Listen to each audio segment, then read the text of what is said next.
In this video, I'm going to talk about adjusting entries and why we are required to record adjusting entries in accounting. So why are adjusting entries necessary? Adjusting entries are necessary because GAAP requires accrual accounting. And accrual accounting helps provide a more accurate picture of the costs involved in earning the revenues for a company. And it requires us to match the expenses or our costs of providing our services or products to the revenues we get from providing those services or products. Under accrual accounting, we have two basic rules for our revenues and expenses. Our revenues are recognized when the service is performed or when the product is provided, which we'll talk about in future chapters. And expenses are recognized when they're incurred, which just means that when we know we have an expense we're going to have to pay in the future. To recognize just means to record it in the general ledger, which generally means to make a journal entry for the revenue or the expense. The timing of the cash then in accrual accounting is not the most important question. Instead, we look at the timing of the revenues and the expenses.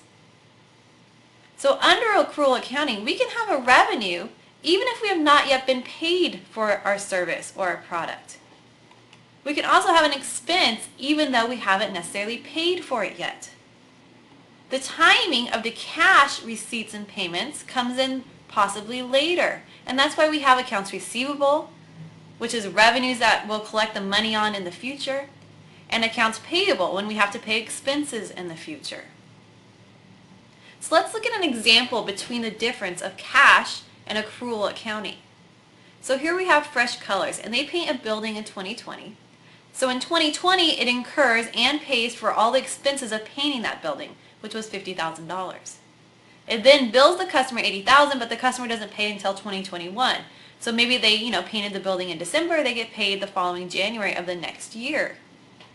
So under cash basis accounting down here on the bottom, in 2020, they would have a net loss of $50,000 because all they did was incur expenses. And then in 2021, they would have a huge net income of $80,000.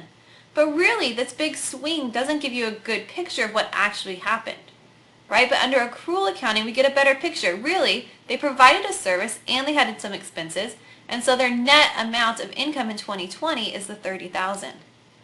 So even though the total of the 2 years under cash basis is the same $30,000, by using accrual basis in 2020, you're getting a better picture of what actually happened at Fresh Colors. Let's look at a little bit more complicated problem, trying to find the difference between cash and accrual accounting. So I'm going to go ahead and let you take a minute, pause the video, read through the problem.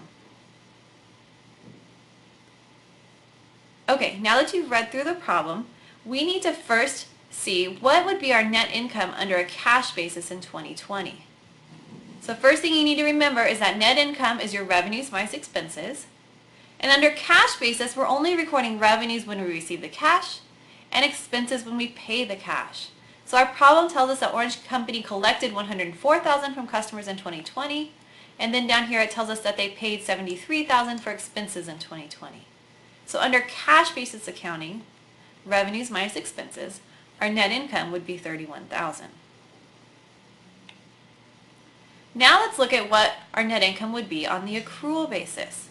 On the accrual basis, we record revenues in the year that we've earned them. We've provided that service.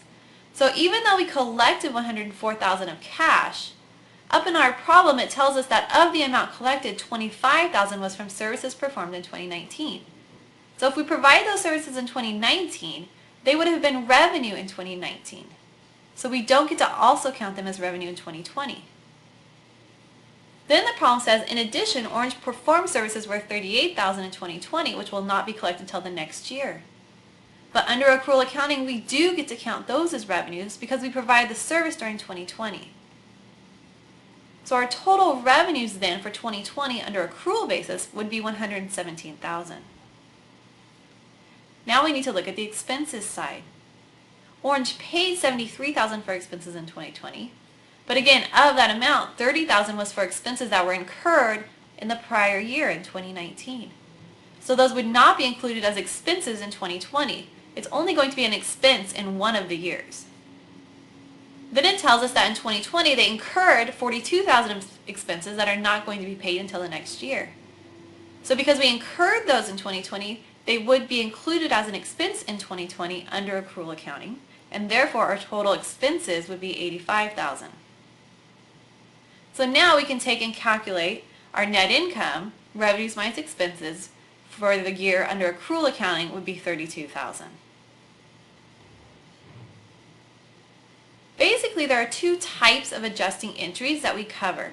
The first one is deferrals and the second one is accruals. Under deferrals, the cash is received or paid in the first period, but the revenue or expense is recognized in a later period. That's why they're called deferrals, because you're deferring the recognition or the recording of the revenues and expenses. The other type of adjusting entries are accruals. Under accruals, you're recognizing a revenue or expense in the first period, even though you're not going to pay it until a later period. I have two additional videos then that are going to cover the deferrals and the accruals if you'd like to watch those videos and go through the journal entries relating to the adjusting entries.